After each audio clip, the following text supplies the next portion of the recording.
Welcome to on record. Welcome to on record. இன்றைக்கு நம்மோடு நேர்காணலுக்காக சிறப்பு விருந்தினராக மூத்த ஊடகவியலாளர் திரு ஆலி செந்தில்நாதன் அவர்கள் இணைந்திருக்கிறார். அவரோடு பேசலாம். சார் வணக்கம். சார் வணக்கம். தமிழ்நாடு பட்ஜெட் தாக்கல் செய்யப்பட்டிருக்கிறது. தங்கம் தென்னரசு அவர்கள் வாசித்திருக்கிறார். நிறைய மேற்கோள்கள் எல்லாம் காட்டப்பட்டிருக்கிறது. தமிழ்நாட்டினுடைய வளர்ச்சி விகிதங்கள் எல்லாத்தையுமே ப்ரொஜெக்ட் பண்ணியிருக்கிறாங்க. இந்த பட்ஜெட்டில் பொருளாதாரம் சார்ந்து முக்கியமான அம்சங்களாக நீங்கள் பார்க்குறது? திரு தங்கம் தென்னரசு அவர்கள் இன்றைக்கி இந்த பட்ஜெட்டை தாக்கல் பண்ண தொடக்கத்திலே ஒரு ஒரு கொட்டேஷன் ஒன்று கொடுத்தாரு. புகழ்பெற்ற பொருளாதார அறிஞர் தாமஸ் பிக்கெட்டினுடைய ஒரு quote. Inequality is a choice but we can choose a different path அப்படின்னு. அது ரொம்ப ரொம்ப ஆழமான ஒரு வரி. நான் அதில் தான் தொடங்க விரும்புகிறேன். அதனுடைய அர்த்தம், அதாவது சமத்துவம் இல்லாத சூழல் இருக்குல்ல, சமத்துவமின்மை. அந்த சமத்துவமின்மைங்கிறது இயல்பாக இருக்கணும்லாம் ஒன்றும் அவசியம் இல்லை. அதுவும் ஒரு தேர்வு தான். நாம் சமத்துவம் இல்லாமல் இருக்க வேண்டும் என்று நினைத்தால் சமத்துவம் இல்லாமல் இருக்கலாம். ஆனால் சமத்துவம் வேணும்னு நினச்சா சமத்துவத்தை அடையலாம். இது யூனியன் பட்ஜெட்டுக்கு சொல்கிற ரெஃபரன்ஸ். ஆமாம், யூனியன் பட்ஜெட்டுக்கு, யூனியன் மினிஸ்டர்ஸுக்கு, யூனியன் கவர்மெண்ட்டுக்கு எல்லாத்துக்கும் சொல்லக்கூடிய பதில் தான். ஒரு உத்தரப்பிரதேசத்துக்கும் பீகாருக்கும் சொல்கிற பதில் தான் இது. நீ நல்லா இருக்கணும்னு நினச்சா நல்லா இருப்படா, ஆனால் நல்லா இருக்கணும்னு நீ முடிவு பண்ணல, ஓகே, அப்படிங்கிறது தான் விஷயம். அப்போது இன்இக்வாலிட்டிங்க சொல்கிறது பொருளாதார சமத்துவம்னு வச்சுக்கலாமே. பிக்கெட்டி ஒரு பொருளாதார அறிஞர். தொடர்ச்சியாக இந்த திராவிட இயக்கங்களுடைய வளர்ச்சி போக்கில் நாம் ஒரு பேலன்ஸ்டான க்ரோத் அப்படின்னு நம்ம பேசுகிறோம். இன்றைக்கி நாம் மட்டும் இல்லை, உலகத்தில் இருக்கிற எல்லா அறிஞர்களுமே கூட அதை பேசுகிறாங்க. அப்போ நான் முதல்ல எதை நான் பார்க்குறேன் அப்படின்னா, எல்லாத்துக்கும் சரடாக என்ன இருக்குது இந்த பட்ஜெட்டில். துண்டு துண்டாக பல முக்கியமான விஷயம் இருக்குது, நம்ம பேசலாம். ஆனால் எல்லாத்தையும் சேர்த்து இருக்கக்கூடிய 1000 பூ இருக்குது. ஆனால் அந்த எது அதை எல்லாத்தையும் இணைக்கக்கூடிய அந்த விஷயம் எது, நார் எது அப்படின்னு பார்த்தா அதுதான் அந்த சமத்துவத்தை நோக்கிய பாதை. இப்போ நீங்கள் பொருளாதாரம் பற்றி கேட்டீங்க. பொருளாதாரம் அப்படிங்கிறது என்ன, ஏதோ 10 கம்பெனி வர விஷயமா, இல்லை முதலீடுகள் இருக்கிற விஷயம் மட்டும்தானா? அப்படி இல்லை. பொருளாதாரங்கிறது இயற்றலும் ஈட்டலும் காத்தலும் வகுத்தலும் வள்ளுவர் சொன்னார்ல, 4 பண்ணணும். பொருளாதாரம்னா முதல்ல பணம் வரத்துக்கு வழியை செய்யணும். அப்புறம் அந்த பணத்தை பெருக்கும், அதை அதிகரிக்கக்கூடிய அதன் பலன்களை அதிகரிக்கிற வழியை செய்யணும். அதை காப்பாற்றணும், அதை மக்கள்கிட்ட பகிர்ந்தளிக்கணும். இது எல்லாம் சேர்ந்தால் தான் வல்லது அரசுன்னார். இதெல்லாம் சேர்ந்தால் தான் ஒரு அரசாங்கம். ஸோ அந்த மாதிரி ஒரு குயிக்காக ஒரு கண்ணாடி போட்டுட்டு பார்க்கும்போது முதல்ல எனக்கு பொருளாதாரம் தொடர்பாக பேசின விஷயங்களில் ஒரு இன்ஃப்ராஸ்ட்ரக்சர் டெவலப்மெண்ட்டோடு கூடிய தமிழ்நாடு முழுக்க வளர்ச்சியை உருவாக்கக்கூடிய ஒரு இண்டஸ்ட்ரி பாலிசியை சொல்லியிருக்கிறாங்க. அது முதல்ல எனக்கு ரொம்ப பிடிச்சிருந்தது. அதாவது சென்னைக்கு மட்டும்தான் அப்படின்னு இல்லாமல், சென்னையிலேருந்து கன்னியாகுமரி வரையில், இந்த பக்கம் கோயம்புத்தூர் வரையில் எல்லா பகுதிகளிலும் புதிய தொழில் முயற்சிகள். அந்த தொழில் முயற்சிகள் அப்படிங்கிறது பழைய தொழில்களாக இல்லாமல் இன்றைக்கி காலநிலை மாற்றத்தையும் அனுசரிக்கக்கூடிய புதிய தொழில்கள். ஒரு பக்கம் ஏஐ வருது, ரொபாட்டிக்ஸ் இருக்குது, ஏஆர்விஆர் இருக்குது. இந்த மாதிரி எவ்வளவோ பல புது தொழிலெலாம் வருது. சன்ரைஸ் இண்டஸ்ட்ரீஸ்னு சொல்கிறது குறிப்பிட்டு சொல்லியிருக்கிறாங்க. அது ஒவ்வொன்றுத்துலேயுமே மிகப்பெரிய அளவுக்கு முதலீட்டை கொண்டு வருவதற்கும் வளர்ப்பதற்கும் திட்டம் போட்டிருக்கிறாங்க. அப்போ உங்களுக்கு ஒரு கோல் கரெக்டாக இருக்குதுன்னு வச்சுங்களேன். அதாவது நவீன தொழில்துறையில் தமிழ்நாட்டை வளர்ப்பது அப்படின்னு வச்சிக்கலாம். அதுக்கு என்னெல்லாம் தேவை? அதுக்கு உங்களுக்கு உள்கட்டமைப்பு வசதி வேணும். இந்த ஒரு பக்கம் பில்டிங்ஸ்லேருந்து இன்னொரு பக்கம் டேட்டா சென்டர் வரையில் வேணும். அதில் மிக முக்கியமாக இதில் ரொம்ப பிடிச்ச ஒரு விஷயம் செமிகண்டக்டர்ஸ் பற்றி பேசியிருக்கிறாங்க. இன்றைக்கி உலகத்தோட மிகப்பெரிய யுத்தமே செமிகண்டக்டர்ஸ் என்று சொல்லக்கூடிய அந்த தொழில்நுட்பத்தில் உங்களுக்கு என்ன பங்கு இருக்குன்னு. இந்தியாவுக்கு செமிகண்டக்டர் தொழில்நுட்பம் வரணுன்றதுக்காக முதலில் 20 வருஷத்துக்கு முன்னாடியே முயற்சி எடுத்தவர்கள் திமுகவினர். அதாவது அன்றைய கலைஞர் ஆட்சி. அன்றைக்கி முரசொலி மாறன் தான் தமிழ்நாட்டினுடைய தென்பகுதியில் நாங்குநேரியில் செமிகண்டக்டருக்கான ஒரு நாங்குநேரியில் ஆமாம், ஒரு பெரிய எஸ்டேட், ஒரு இண்டஸ்ட்ரியல் எஸ்டேட் கொண்டு வர முயற்சி எடுத்து பல காரணங்களாக அதன் பிறகு கைகூடாமல் போயிருக்கலாம். இது 90s திமுக செமிகண்டக்டரை முதல்ல யோசிக்கும் போதே நாங்குநேரியை தான் யோசிக்கிறாங்க. நாங்குநேரியில் தான் யோசிச்சாங்க. அது 90s நடந்தது. இன்றைக்கி இப்போ சமீபத்தில் வந்திருக்க வேண்டியதெல்லாம் வராமல் போச்சு. ஏன்னா அது டெல்லியில் வரும்போது அப்படியே பிடிச்சி அவங்களை கொண்டு போய் குஜராத்தில் போட்டு நீ இங்கே தான் பண்ணணும், இங்கே போகக்கூடாது அப்படின்னு சொல்லி தடுத்துருக்குறாங்க. ஆனால் இந்த அரசு மிக தெளிவாகவே செமிகண்டக்டர்ஸ்க்கு வந்து ஒரு முக்கியமான பங்கை உறுதிப்படுத்தியிருக்கு இந்த பட்ஜெட்டில். ஸோ செமிகண்டக்டர்ஸ், டேட்டா சென்டர்ஸ், இன்னொரு பக்கம் வந்து ஓசூரை மையப்படுத்தி மிகப்பெரிய ஒரு நாலெட்ஜ் காரிடார். ஏற்கனவே அங்கே வந்து ஒரு ஏர்போர்ட் கொண்டு வரதுக்காக போராடுறோம். அது போராட்டம் தான் சொல்ல முடியும். இப்போ அங்கே வந்து ஒரு நாலெட்ஜ் காரிடார். அது வந்து மேனுஃபேக்சரிங் ஹப் தானே, அங்கே நாலெட்ஜ் காரிடார். இனி மேனுஃபேக்சரிங் சர்வீசஸ் எல்லாம் தனித்தனி கிடையாதுங்க. இன்றைக்கி வந்திருக்கிற மாற்றம் என்னென்னா, any manufacturing is smart manufacturing. பட்ஜெட்டில் சொல்லியிருக்காங்க. எல்லாமே ஸ்மார்ட் மேனுஃபேக்சரிங் தான். அதாவது டெக்னாலஜி வேறு, சயின்ஸ் வேறு, அதெல்லாம் படிக்கிறது தான் வேறு. அடிப்படையில் பொருளாதாரம்னா எல்லாம் ஒன்றா இணைந்தது தான். ஸோ வந்து இப்போ ஓசூரை மையப்படுத்தி போட்டிருக்கிற திட்டங்களாக இருக்கட்டும், இன்னொரு பக்கம் தமிழ்நாட்டுடைய எல்லா இடங்கள்லையும் கொண்டு வரக்கூடிய இந்த பல சென்டர்ஸ், இதெல்லாம் பார்க்கும்போது தமிழ்நாடு முழுக்க சமமான வளர்ச்சி. அதான் சொல்கிறேன், நீங்கள் தமிழ்நாட்டில் சமமான வளர்ச்சியை எல்லா விதங்களையும் கொண்டு வரணும். சோஷியலாக கொண்டு வரணும், ஜியாகிரபிக்கலாகவும் கொண்டு வரணும். ஜியாகிரபிக்கலாக கொண்டு வராமல் இருக்கலாம். You can choose the path of inequality, but the government choose the path of equality. So வந்து உங்களுக்கு ஓசூரை மையப்படுத்தி அந்த பகுதியை எங்கே அந்த தமிழ்நாட்டினோட வடக்கு பகுதி சேர்ந்தவன் நான் சொல்கிறேன். அந்த கிருஷ்ணகிரி மாவட்டம், தருமபுரி மாவட்டம், இதெல்லாம் வறண்ட பகுதிகள். வடார்காடு இதெல்லாம் வறண்ட பகுதிகள். இன்றைக்கி அங்கே ஒரு பெரிய தொழில்நுட்பம், அதுவும் லேட்டஸ்ட்டு டெக்னாலஜி வந்து அங்கே வருது. அதுக்கு பல காரணங்கள் இருக்கலாம். பெங்களூருக்கு பக்கத்தில் இருக்கிறது கூட ஒரு காரணம் தான். ஆனால் அதை பயன்படுத்திக்கணும் இல்லை. டாட்டாவுடைய ஸ்மார்ட் ஃபோன் ஃபேக்ட்ரி அங்கே வருது அப்படின்னா அதுக்கான என்விரான்மெண்ட்டை உருவாக்கியிருக்கிறோம் இல்லை. ஸோ எக்ஸலண்ட்டான ஒரு விஷயம் என்னென்னு பார்த்தீங்கன்னா, தமிழ்நாடு முழுக்க அதில் ஒரு பெரிய இதுவே இருக்குது. நான் 1-2 மட்டும் சொல்கிறேன்.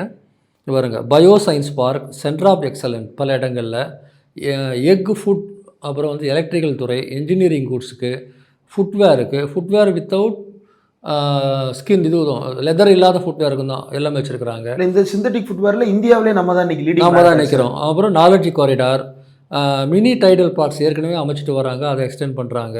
சிட்கோ இண்டஸ்ட்ரியல் எஸ்டேட்டும் நிறைய புதுசாக ஆட் பண்ணியிருக்கிறாங்க. செமிகண்டக்டரில் 2, ஒன்று ஃபேப்லெஸ் லேப், இன்னொன்று வந்து மேனுஃபேக்சரிங் பார்க், ஸ்பைசஸ்ஸு, அப்புறம் டைடல் பார்க்கும் மறுபடியும் அதிகப்படுத்துகிறாங்க. இது எல்லாமே அங்கே உள்ள ஓசூரில் ஒரு 400 கோடி ரூபாய் சேவையில் மிகப்பெரிய டைடல் பார்க். இப்போ இதை பார்க்கும்போது இந்த மேப் பாருங்கள், இதுதான் வந்து தமிழ்நாட்டில் புதுசாக அறிவிக்கிற திட்டம். ஒட்டுமொத்த தமிழ்நாடு அதுக்குள்ளே இருக்குது. ஆமாம், எனக்கு இதுதான் முதல்ல முக்கியமானது. எந்த பகுதியும் புறக்கணிக்காமல் இருக்கும்போது எந்த பகுதி மக்களும் புறக்கணிக்கப்பட மாட்டார்கள். நான் இதை சென்னையிலே தான் பண்ணுவேன், இல்லை கோயம்புத்தூர்லேயே தான் பண்ணுவேன் நீங்கள் நினச்சிங்கன்னா ஒட்டுமொத்த நாடும் வளராது. ஸோ இது வந்து ஃபஸ்ட்டு எனக்கு ரொம்ப பிடிச்சிருந்த விஷயம். அப்புறம் இந்த மாடர்ன் டெக்னாலஜிஸ், மாடர்ன் இண்டஸ்ட்ரியில் வந்து ரொம்ப காலமாக இப்போ சமீபத்தில் சொல்லிகிட்ருக்குறோம். சைனாவுக்கும் அமெரிக்காவுமான ட்ரேட் வார், கோவிடுக்கு பிறகு ஏற்பட்ட சூழலில் சைனா +1 பாலிசிங்கிறது உலகம் முழுக்க பேசுகிறாங்க. அதாவது சைனாவில் மேனுஃபேக்சர் பண்ணாலும் சைனாவுக்கு வெளியும் ஒரு மேனுஃபேக்சரிங் ஏரியா இருக்கணும், ஒரே இடத்த நம்பி இருக்கக்கூடாதுன்னு பொலிட்டிக்கலாகவும் லாஜிஸ்டிக்கலாகவும் யோசித்து வந்து பல நிறுவனங்கள் சொல்லும்போது, அந்த சைனா +1 இருக்குல்ல, அந்த +1 யார்? எல்லாரும் இந்தியா பக்கம் தான் திரும்பி பார்க்குறாங்க. இந்தியா தான் அந்த +1. இந்தியாவில் யாருக்கு அந்த இடத்த எடுக்க முடியும்னு சொல்லும்போது, நேச்சுரலாகவே இந்தியாவில் நம்பர் 1 தமிழ்நாடு. ஸோ +1 நம்பர் 1 நாம தான். இல்லை அதில் குர்கானோ அல்லது வந்து ஹரியானாவோ அல்லது பல காரணங்கள் நமக்கு இருக்குது. குஜராத் இருக்குது, நிச்சயமாக குஜராத் இருக்குது, மகாராஷ்டிரா இருக்குது. ஆனால் நமக்கு ஏற்கனவே ஒரு 30 வருஷம் அதில் அட்வான்டேஜ் இருக்குது. இந்த பேலன்ஸ்டு க்ரோத்தால் தான் அந்த அட்வான்டேஜ். அதாவது ஒரு பக்கம் வந்து உங்களுக்கு ஐடி சாஃப்ட்வேர் இருக்குது, இந்த பக்கம் ஹார்ட்வேர் இருக்குது. எல்லா இடங்கள்லையும் அப்படி கிடையாது. எல்லா இடங்கள்லையும் ரெண்டும் கிடையாது. இங்கே அது இருக்குது. இப்போ எலக்ட்ரானிக்ஸில் இன்றைக்கி இந்தியாவில் ரொம்ப ஃபாஸ்ட்டாக மேலே வந்துட்டோம். இது உங்கள் சோலார் எனர்ஜி மாதிரியான கிளைமேட் சேஞ்சுக்கான விஷயங்களில் மேலே வந்திருக்கிறோம். அதனால் ஒரு நிறுவனம் வரும்போது அவங்களுக்கு தான் அட்ராக்டிவாக இருக்குது. ஸோ சைனா +1 இருக்கிற +1 இந்தியானா +1 நம்பர் 1 தமிழ்நாடு. ஆனால் அதுக்கு ஒன்றிய அரசுடைய ஒத்துழைப்பு ரொம்ப அவசியம். ஒன்றிய அரசு எவ்வளோ மறுக்குதோ அந்தளவுக்கு தமிழ்நாடு அதில் வந்து முன்னேறி போகும். ஆமாம், ஒன்றிய அரசு வந்து என்ன செய்யும்? இந்த மாதிரி வந்து தமிழ்நாட்டுக்கு வரதை வந்து குஜராத் கூட்டு எடுத்துகிட்டு போகலாம். அவங்க சென்ட்ரல் அசிஸ்டன்ஸ் கொடுக்குறாங்க. அங்கே எவ்வளோ செய்ய முடியும்? அங்கே போன பிறகு அவங்களுக்கு ஊழியர்கள் எங்கேருந்து வருவாங்க? எந்த எக்கோ சிஸ்டத்தில் வந்து அவங்களுக்கு சப்ளையர் வருவாங்க? நீங்கள் கொண்டு போய் அங்கே போட்டுருவீங்க. சிலது வந்து எங்கே வேணால் போடலாங்க. நீங்கள் சகாரா பாலைவனத்தில் கூட போய் போடலாம். இன்னும் பல விஷயங்களுக்கு வந்து கடல் வேணும், கடற்கரை வேணும். சென்னைங்கிறது வந்து துறைமுகம், வெறும் துறைமுகம் மட்டும் இல்லை, டேட்டா சென்டருக்கும் அதான் இந்தியாவில் 2 பாயிண்ட்டு தான், பாம்பே சென்னை 2 வழியாக தான் இன்டர்நேஷ்னல் டேட்டா சென்டர் வர முடியும்.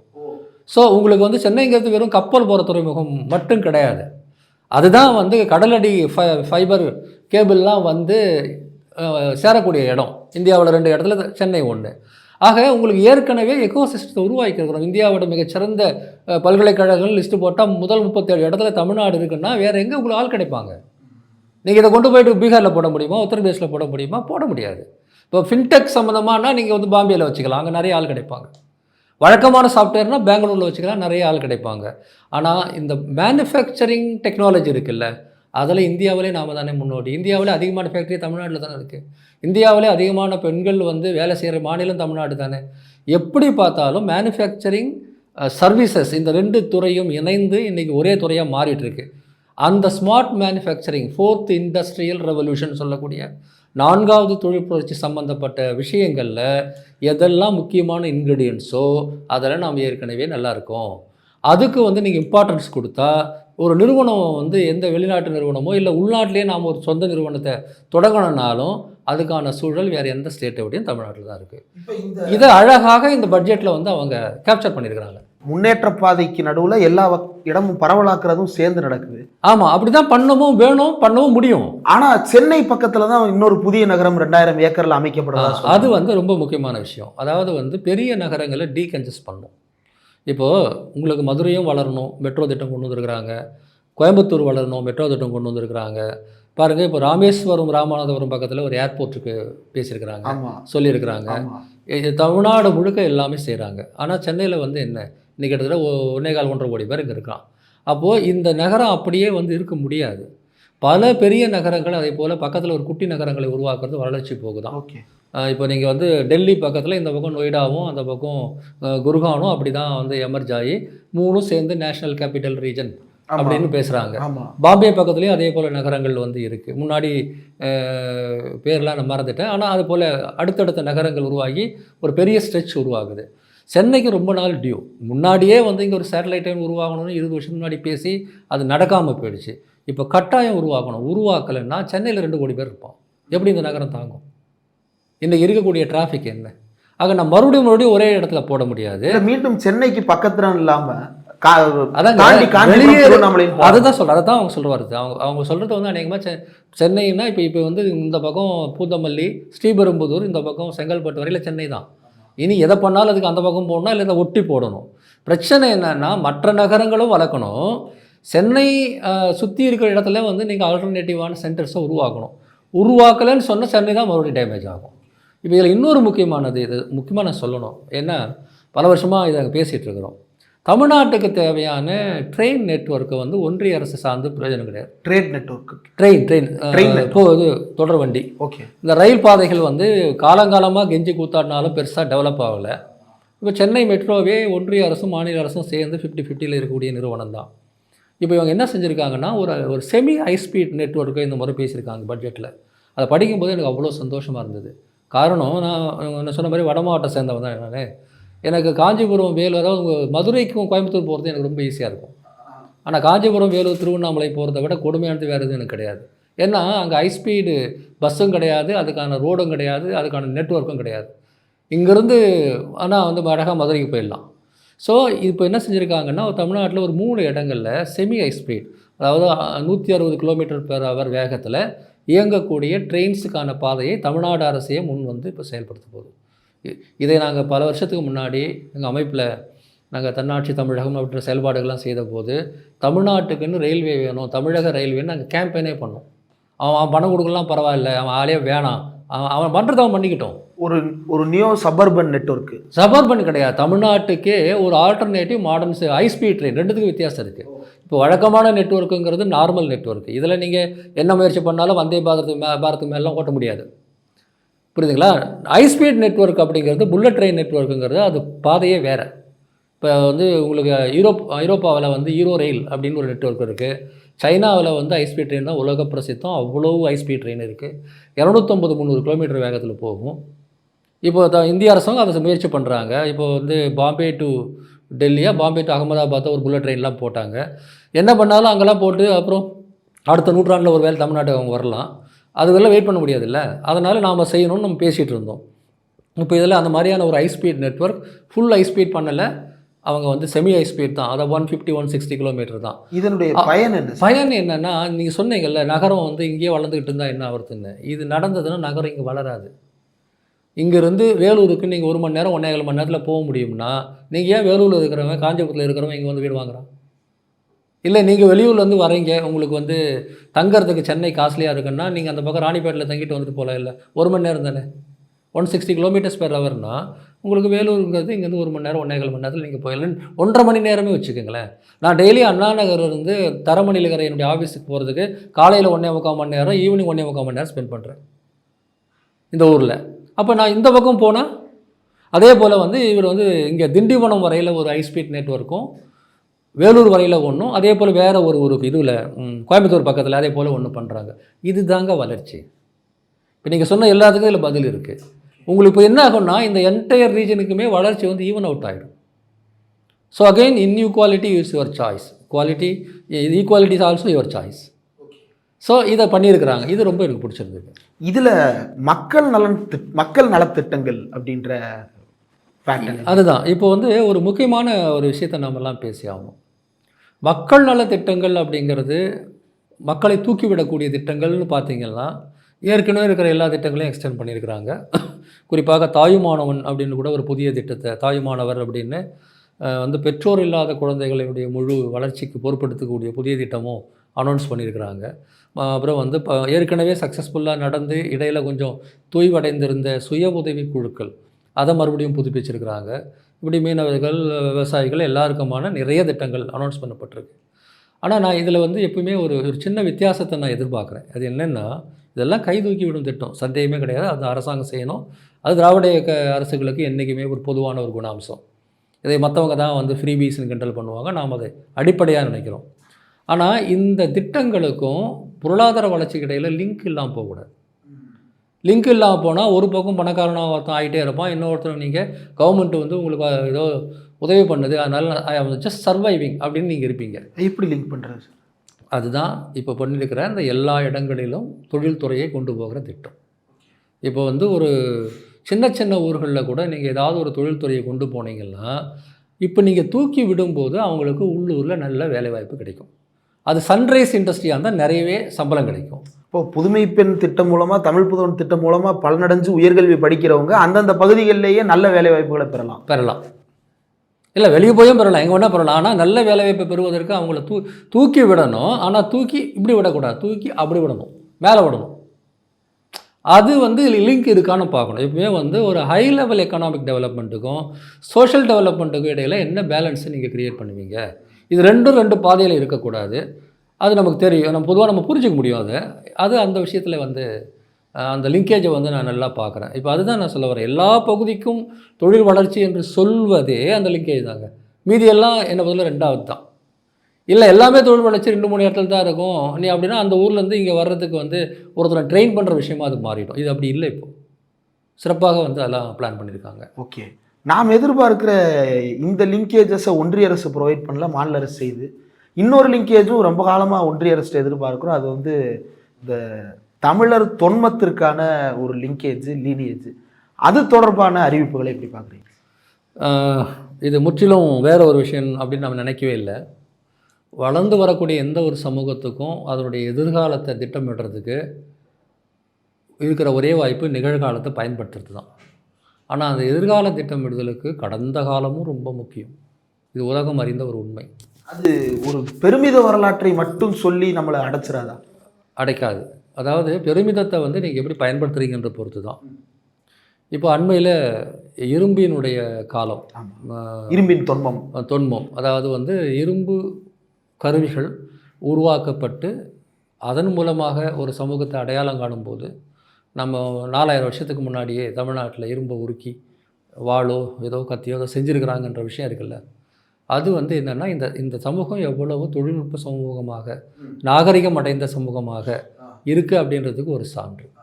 இப்போ இந்த பட்ஜெட்டில் வந்து நீங்கள் சொல்கிற அந்த வரலாறு, நான் தமிழ் அடையாளம்னு வச்சுக்கிறேனே, இந்த தமிழ் அடையாளத்துக்கு என்னெல்லாம் செய்யணும் அப்படின்னு பார்த்தா, நான் சொன்ன அதே தான். கடந்த காலம், நிகழ்காலம், எதிர்காலம் 3த்துக்கும் ஏற்ற மாதிரி நீங்கள் செய்யணும். கடந்த காலத்துக்கு மிக முக்கியமான விஷயம் தொல்லியல் தான். அதுக்கு பெரிய அளவுக்கு நிதி ஒதுக்கீடு செஞ்சுருக்கிறாங்க. இதில் ரொம்ப நாளாக பெண்டிங்காக இருந்தது, கடந்த சில ஆண்டுகளாக செஞ்சுட்டு வந்தாங்க. இப்போ கீழடி வந்து ஒரு மிகப்பெரிய பிரேக் த்ரூ அதில். ஆனால் அது வந்து அது 10 வருஷத்துக்கு முன்னாடியே வந்துட்டுருக்குது. அதன் பிறகு வந்து இப்போ வந்து இரும்பின் காலம் பற்றிய இந்த விஷயம் இன்னொரு பிரேக் த்ரூ. ஆனாலும் கூட இங்கே சில இது இருக்குது. இன்னும் பல இடங்களில் ஆராய்ச்சி பண்ணல. குறிப்பாக கடற்கரை பகுதியை ஆராய்ச்சி செய்யலை. பூம்புகார் பகுதி இருக்கு இல்லையா, அந்த பகுதியை இன்னும் பெரிய அளவுக்கு ஆராய்ச்சிக்கு உட்படுத்தலைன்னு ஒரு மனத்தாங்கல் இருந்துக்கிட்டே தான் இருக்குது. இந்த முறை அதுக்கு முக்கியத்துவம் கொடுத்துருக்குறாங்க. பூம்புகார்லேருந்து நாகப்பட்டினம் வரை உள்ள பகுதி ஒரு காலத்தில் வந்து உலக வர்த்தகத்தின் மிக முக்கியமான பகுதிகளில் ஒன்று. நம்ம 1500 என்று சொல்லக்கூடிய நம்ம மர்ச்சன்ட் கில்ஸ்லாம் உலகம் முழுக்க வெற்றி கொண்ட வரலாறு அங்கே இருக்குது. கிழக்கும் மேற்கும் சந்தித்த புள்ளி. ஆனாலும் அதுக்கு பெரிய அளவுக்கு கடல் ஆராய்ச்சி செய்யலை. காரணம், பெரிய ஃபண்டு வேணும், ஒன்றிய அரசும் செய்ய மறுக்குது. நாம் வந்து அங்கே போயிட்டு ஏதோ சில கட்டடங்கள் தான் கட்ட முடியுது. இப்போ அதுக்கு ஒரு பெரிய திட்டத்தை அறிவிச்சிருக்கிறாங்க. இல்லை, இது இந்த நாகை பகுதி, இந்த பகுதிகளுடைய முக்கியத்துவத்தை நம்ம இலக்கியங்களில் தானே புரிஞ்சுக்கிறோம். இலக்கிய சான்று போதுமா? இதை போதாதுன்றதுனால தான் இந்த ஆய்வு. இலக்கிய சங்க இலக்கியம் வந்து ஒரு நாகரிகம் உள்ள சமூகம்னு இலக்கிய சான்றை வச்சு 50 வருஷமாக 100 வருஷமாக சொன்னோம். கீழடி வரதுக்கு முன்னாடி யாரும் ஏற்றுக்கல இல்லை. எஸ், கீழடி வந்ததுக்கப்புறம் ஏற்றுக்க மாட்டாங்க. ஆமாம், கீழடி வந்த பிறகு ஏற்றுக்க மாட்டாங்க சிலர், அது வேறு விஷயம். இரும்பின் காலத்தை பற்றி பேசும்போது தானே நம்மளால் வந்து இன்னும் ஆதாரபூர்வமாக பேச முடியுது. இந்தியாவின் வரலாறு இங்கிறது தொடங்கணும்னு. இப்போ இந்த தொல்பொருள் ஆராய்ச்சி அப்படிங்கிறது வந்து மேசிவாக தமிழ்நாட்டில் நடத்த போகிறாங்க. இன்னும் பல இடங்கள் நடத்த போகிறாங்க. இது வந்து ஒரு முக்கியமான விஷயம். இது வந்து கடந்த காலத்து அடிப்படையில் நாம் வந்து தமிழ் அடையாளத்தை பார்க்குறது, நிகழ்கால அடிப்படையில் தமிழ் அடையாளத்தை எப்படி பார்க்குறது. இப்போது இன்றைக்கி தமிழுக்கான தேவை இந்த விஷயத்தில் தமிழ்நாடு அரசுக்கு நான் மிகப்பெரிய நன்றி சொல்லணும். ஏன்னா அவர்கள் எடுத்த 2 முக்கியமான விஷயங்களில் நான் பங்கு பெற்றிருக்கிறேன். ஒன்று பன்னாட்டு புத்தக கண்காட்சி, இன்னொன்று கனித்தமிழ் தொடர்பான ஆய்வுகளில். பன்னாட்டு புத்தக கண்காட்சி தொடர்பான விஷயம் இன்றைக்கி அவர் அறிவித்து கேட்கும்போது எனக்கு மகிழ்ச்சிக்கு எல்லையே இல்லைன்னு நான் சொல்லணும். ஏற்கனவே சென்னை இன்டர்நேஷ்னல் புக் ஃபேர் வந்து உலக அளவில் தமிழ் பதிப்புலகத்துக்கும் தமிழ் இலக்கியத்துக்கும் ஒரு அடையாளமாக மாறி இருக்கு. இப்போது அது அடுத்த கட்டமாக திருக்குறளை இன்னும் ஒரு 40 மொழியில் மொழிபெயர்ப்பதற்கான திட்டத்தை அறிவிச்சிருக்கிறாங்க. தமிழ்நாடு பாடநூல் கழகத்தின் மூலமாக 500 புதிய நூல்களை தமிழுக்கு கொண்டு வருவதற்கு, அதாவது அறிவியல் நூல்கள், சயின்ஸ் டெக்னாலஜி இது தொடர்பான நூல்கள்லாம் கொண்டு வரதுக்கு திட்டத்தை அறிவிச்சிருக்கிறாங்க. அதற்கு வந்து செயற்கை நுண்ணறிவு சார்ந்த மொழிபெயர்ப்பு தொழில்நுட்பங்களை பயன்படுத்துவது பற்றி பேசியிருக்கிறாங்க.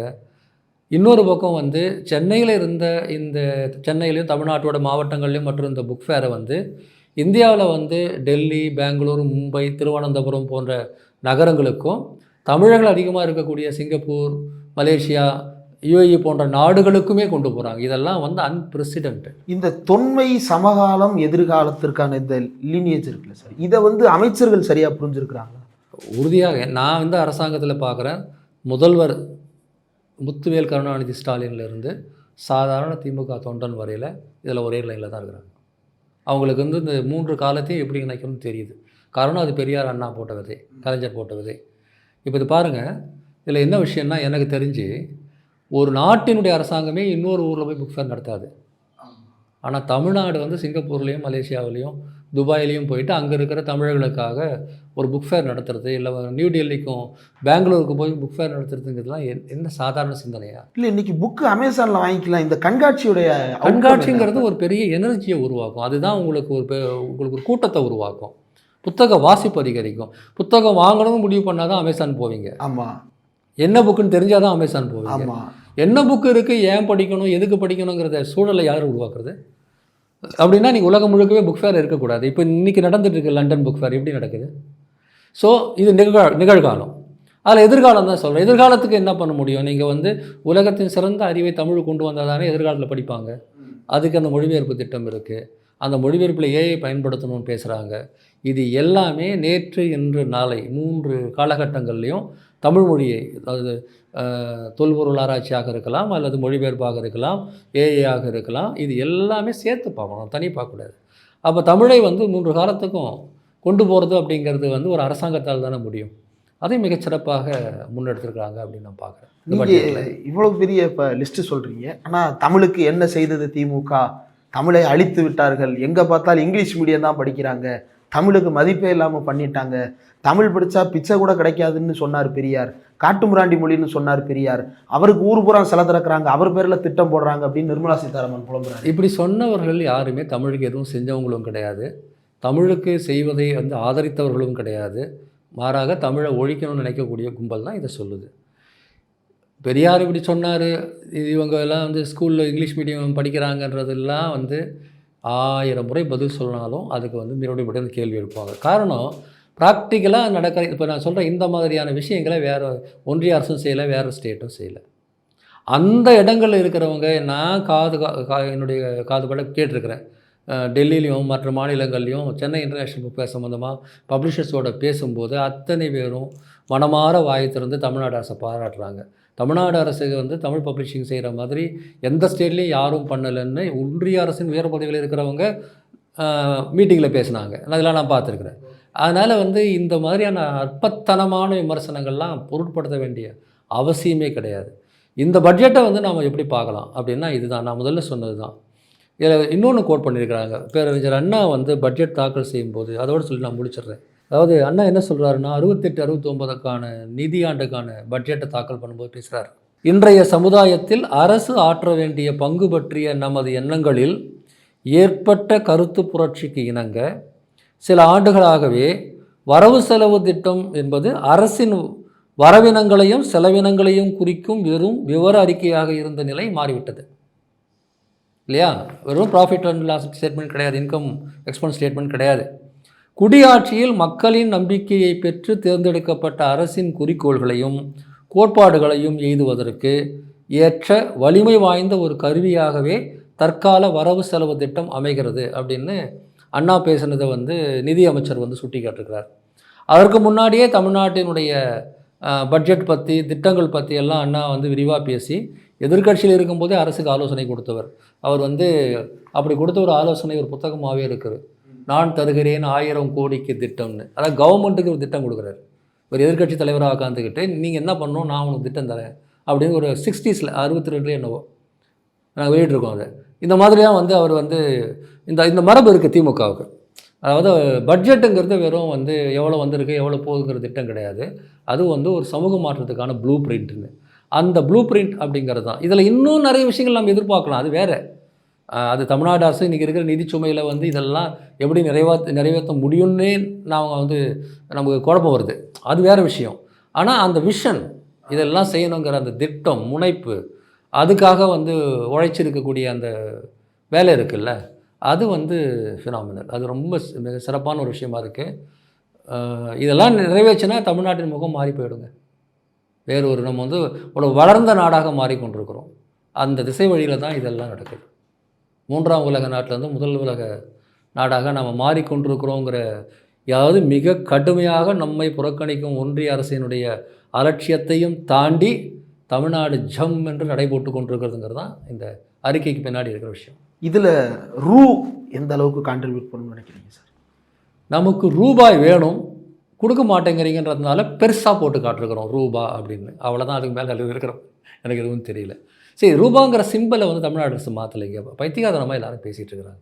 இங்கிலீஷ் அறிக்கையில் அந்த சிம்பிள் தான் இருக்குது. தமிழில் வந்து எழுதும்போது நம்ம வழக்கமாக ரூ புள்ளி 100 அப்படி தானே போடுவோம். அதை வந்து டிசைன் பெருசு பண்ணி காமிச்சிருக்கிறாங்க ரூ அப்படிங்கிறது.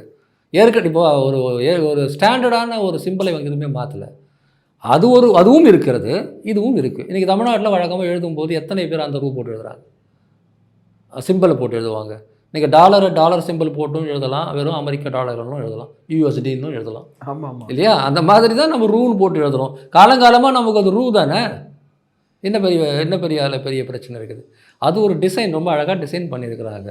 தமிழ்நாடு அரசு உடனடியாக வந்து replace with the new design. ஏதாவது பேசுகிறதுக்கு எதுவும் கிடைக்கலாம். இதெல்லாம் பிளவுபடுத்துதுன்றாங்க சார். எது பிளவுபடுத்துகிறது? இவ்வளவு வேலை செஞ்சு ஒன்றிய அரசுக்கு வரிகளாக வாரி கொடுத்துட்டு பணத்தை திரும்ப பெற முடியாமல் இருக்கக்கூடிய நிலையில் நாம் இருக்கிறோம். தமிழ்நாட்டை வஞ்சிக்கிற ஒன்றிய அரசு பிளவுபடுத்துகிறதா, இல்லை இந்தியாவுக்கும் சேர்த்து வரி கொடுக்கறதுக்காக தமிழ்நாட்டுக்கு திட்டம் போடுறவங்க பிளவுபடுத்துகிறாங்களா? இல்லை முந்தி வந்து தேவ பாஷை வேண்டான்னேல், இப்போ தேவ நகரி வேண்டான்றேல், நாளைக்கு தேசிய கீதம் வேணாம்பேல் அப்படின்னு சொல்லி எழுதிட்டு இருக்கிறாங்க சார். அதுதான் இதெல்லாம் வந்து கற்பனை.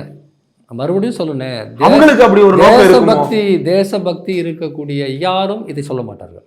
ஆனால் அவங்களுக்கு தேசிய ஒருமைப்பாட்டை பற்றி கவலைப்படக்கூடிய யாரும் இந்தியை திணிக்க மாட்டார்கள். இந்தியாவை வந்து ஒரு நாடாக கருதக்கூடிய மக்கள் தான் தமிழ்நாட்டு மக்களும். தாய் நாடாகத்தான் கருதி தமிழ்நாட்டு மக்கள் எல்லா வேலையும் செய்கிறாங்க. அந்த தமிழ்நாட்டு மக்களை அநாகரிகமானவர்கள் என்று சொல்லக்கூடியவர் தான் தேசிய விரோதியை ஒழிய, இந்தியாவுக்கும் சேர்த்து உழைத்து கொண்டிருக்கிற நாம் எப்படி தேசிய விரோதியாக இருக்க முடியும்? ஊபிக்கும் பீகாருக்கும் சேர்ந்து நாம் வேலை செஞ்சுட்ருக்கிறோம் காலங்காலமாக. ஊபிக்கும் இங்கே இருக்கிற ஊபி தான் பேச வேண்டியது. ஆமாம், ஊபிக்கும் இங்கே இருக்கிற ஊபி தான் உழைக்கிறான். அப்படி இருக்கும்போது எப்படி வந்து நாம் வந்து தேச விரோதியாக இருக்க முடியும்? இது வைத்தறிச்சல், அவ்வளோதான். இவ்வளோ புறக்கணித்தும் கூட தமிழ்நாடு வளர்கிறதே அப்படிங்கிற வைத்தறிச்சல் தான். அது ஒன்றும் செய்ய முடியாது. டிசைன் அப்படி. நிறைய விஷயங்கள் பகிர்ந்துட்டீங்க சார். இவ்வளோ நேரம் ஒதுக்கி இந்த நேர்காணல் தந்ததற்கு மிக்க நன்றி சார். நன்றி.